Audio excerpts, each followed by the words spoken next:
terza abbiamo Alessia Quarto. Buongiorno Alessia. Buongiorno a tutti. Buongiorno Alessia, io sono Gianni Simioli, piacere di conoscerti. Io ti voglio fare i complimenti. Io sono orgoglioso per come hai rappresentato innanzitutto la nostra regione. Sei stata ironica, garbata, stupenda. Sì. Io sto con te. Sì, anche io. Senti, ma quando avete registrato? Ad agosto. Wow. E sono cambiate le cose? Sono migliorate le cose. Tra me e me però.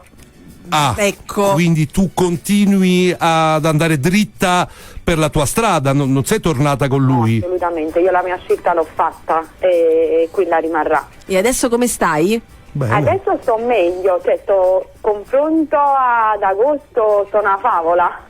Però comunque è un percorso lungo, è un dolore che va affrontato perché è un dolore generico, non è l'unico della mia vita, è vero.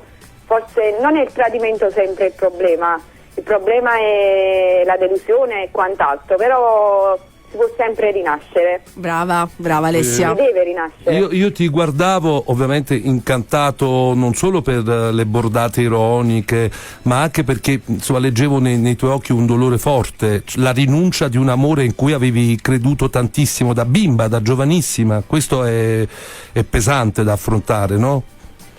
Abbastanza, è stato doloroso, però quando ricevi delle vantanze purtroppo mio malgrado. Alessia, ma lui ha smesso da quel giorno o ha continuato? No, lui ha sempre provato a contattarmi, a parlare con me, io ho sempre scelto di chiudermi. Quello che avevo da dire gliel'ho detto l'unica volta che ci siamo visti, cioè quella volta che è successo la confessione.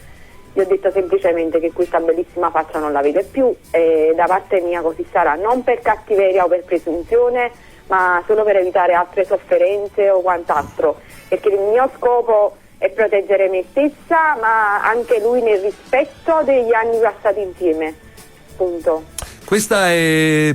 Per me è proprio una lezione che deve arrivare a tutti, maschi, femmine, cioè quando l'altro o l'altra non ci fanno stare bene, anche a fronte di un grande amore dobbiamo recuperare noi stessi, perché molto spesso invece noi ci calpestiamo per un'altra persona, no? Certo. E tu hai detto no, non ci sto, ti voglio bene, sei a vita mia, ti ho scelto pure come marito, ma mo te ne hai, ecco, in sostanza, Sì. insomma. In realtà in tutti questi mesi l'unica frase che mi passava per la mente è sempre stata è meglio sta male che morì. Che sarebbe poi la citazione di una canzone di Geolier. Sì, adoro. Adora Joliet, te lo devo far conoscere, non so se l'hai già conosciuto. No. Ecco, allora magari organizziamo. Senti, ma la cugina per caso ti ha chiesto perdono, ti ha cercata, niente? Mi astengo dal rispondere, sinceramente non voglio parlare di lei in alcun modo.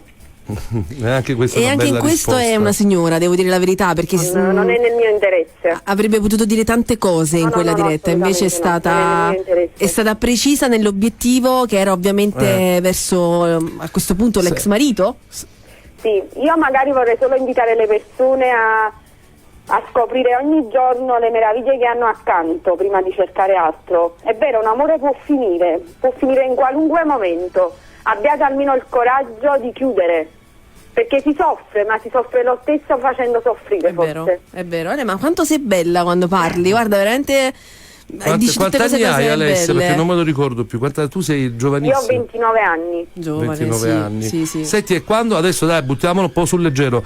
Quando tu hai detto Atena d'oro, io mi hai fatto pensare a mia nonna Caterina, che non c'è più da tanto tempo, che diceva sempre, io non sentivo questa Atena d'oro da una vita. Quando tu l'hai detto l'altra sera, ero a letto a guardarti, ovviamente incantato per tutta la storia che mi ha fatto anche commuovere, perché poi ho intuito, no, la tua sofferenza, probabilmente anche quella del tuo ex marito. Ho detto, ma da dove l'ha pescata sta voglione 29 anni a Tenerora? Perché non si dice più, si diceva una volta, la nonna lo diceva quando per esempio uno della famiglia finiva nelle mani sbagliate, no, nelle braccia sbagliate, e diceva, ma io non ci posso pensare che sta femmina che l'ha combinata a chi sta, ma che a Tenerora. A te chi l'ha tramandata questa? Allora, io nasco comunque da una famiglia dalle tradizioni napoletane storiche e antiche al massimo. Brava! Sono del centro storico originaria. Ora mi trovo in questo paesino bellissimo, per amor di Dio, ma non è comunque la mia città.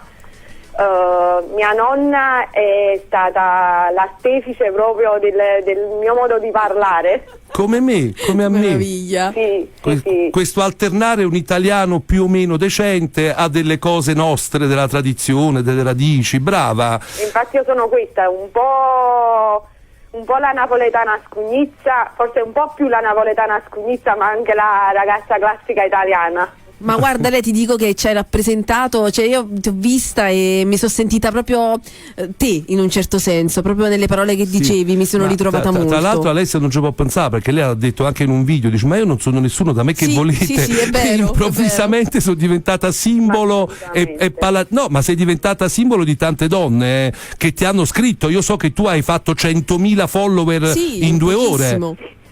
No, in realtà in 24, ma... In 24, vabbè, comunque 100.000 sono 100.000, insomma. E come stai gestendo? Stai rispondendo a tutti? Vorrei, ma sono questa, voglio dire. Hai ragione. Sono una persona con 2 mani e un cervello che ogni tanto ha bisogno anche di riposo. Io sono contentissima di tantissimi messaggi, perché veramente... sono tanti e tutti belli, tutti. Allora te ne leggo qualcuno, poi ti lascio. Allora, io non so nulla di questa storia, ma mi sono già innamorato di questa donna. Mamma mia, ma io so anche i difetti e non so solo questo. Non è bella. Insomma, Alessia non una tenor. Ecco. No, assolutamente. Poco usurata sicuramente. Come? Poco usurata sicuramente. Vabbè, però Alessia, posso chiederti una cortesia? No, vabbè, ragazzi. Mi saluti a Papà Gennaro? Ecco, perché noi prima abbiamo provato a chiamare Papà Gennaro perché volevamo consegnargli il premio Luca Cupiello, che è il protagonista di Natale in casa Cupiello, che pure a esso non ci dice mai niente. No, mio padre è così, però quando posta a Maastricht va, è successa Tarandello. Quando è Maracco. Noi speriamo di conoscerti, Alessia. Però non si arrabbia mai. Ogni volta trova sempre la soluzione. Ma l'ho visto, un tenerone. Senti Alessia, abbracciami tutta la tua famiglia, complimenti a te, va avanti e niente, insomma. Grazie di tutto, grazie. Noi siamo orgogliosi di come hai rappresentato Napoli. Noi grazie. sì. Grazie Alessia. Grazie a voi tutti, un bacio.